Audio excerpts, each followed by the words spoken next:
Digital gold வாங்கினவங்கலாம் SEBI செம்மையா பயமுறுத்தி விட்டாங்க. டிஜிட்டல் கோல்ட செபி ரெகுலேட் பண்றது கிடையாது. அதனால அதில ரிஸ்க் இருக்கு.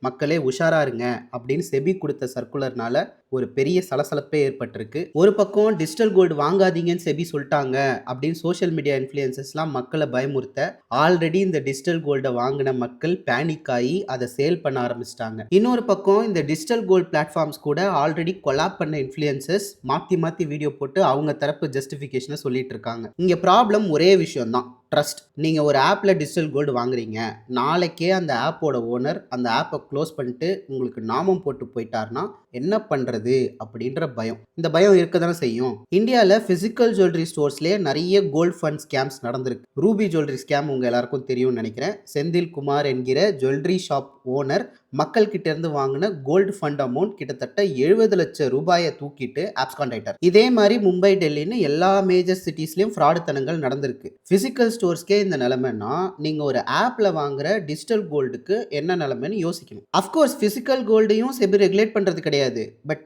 பிசிக்கல் கோல்டு என்னோட கஸ்டடியில் இருக்கு. சரி, செபி இல்லைன்னா என்ன, போலீஸ் இருக்காங்க. எப்படியாவது குற்றவாளியை கண்டுபிடிச்சி நம்மளோட காசை மீட்டு கொடுக்க வேண்டியது கான்ஸ்டியூஷனோட பொறுப்பு. But who wants to take that risk? மக்கள் ஸ்டாக் மார்க்கெட், மியூச்சுவல் ஃபண்ட் மாதிரியான இன்வெஸ்ட்மெண்ட் எல்லாம் விட்டுட்டு ஏன் கோல்டு வாங்குறாங்க தெரியுமா? அதுல near zero risk. But when it comes to digital gold, அந்த பிளாட்ஃபார்முக்கு பின்னாடி இருக்கிற நபரை நீங்க அப்சல்யூட்டா ட்ரஸ்ட் பண்ணா மட்டும்தான் டிஜிட்டல் கோல்டு வாங்கணுமே தவிர கண்ணை மூடிட்டு ஒரு பிளாட்ஃபார்ம்ல காசு போடுறது கேம்பிளிங்க்கு சமம். ரெண்டாவது, எல்லா டிஜிட்டல் கோல்டு பிளாட்ஃபார்ம்ஸும் கேட்குற மாதிரி கவர்மெண்ட் இதுக்கு ஒரு ரெகுலேட்டரி பாடியை செட்டப் பண்ணும். மூணாவது, கோல்டை இண்டிபெண்டன்ட் கஸ்டடியில் தான் வைக்கணும். It can be a bank or an approved vault operator. அந்த ஆப்ரேட்டருக்கும் பிளாட்ஃபார்முக்கும் மற்ற பிசினஸ் டீலிங்ஸ் எதுவுமே இருக்கக்கூடாது. நாலாவது, பீரியாடிக்கா தேர்ட் பார்ட்டி ஆடிட்ஸ் நடத்தி எவ்வளோ கோல்டு சேலாக இருக்கு, அதுக்கு தகுந்த மாதிரி வால்ட்ல பிசிக்கல் கோல்டு இருக்கான்னு பப்ளிக்கா டிஸ்க்ளோஸ் பண்ணும். இதுல இவ்வளோ விஷயம் பண்ணாதான் ட்ரஸ்ட் வரும். அன்டில் தென் நீங்க ஒரு பிளாட்ஃபார்ம்ல டிஜிட்டல் கோல்டு வாங்குறீங்க அப்படின்னா அந்த பிளாட்ஃபார்முக்கு பின்னாடி இருக்கிற தனி நபர் மேல ஒரு லேம் ட்ரஸ்ட்டை வச்சு தான் வாங்க முடியும். சொதப்பிச்சுன்னா போலீஸ் ஸ்டேஷன் ஏறி இறங்க வேண்டிய நிர்பந்தத்துக்கு உள்ளாவீர்கள்.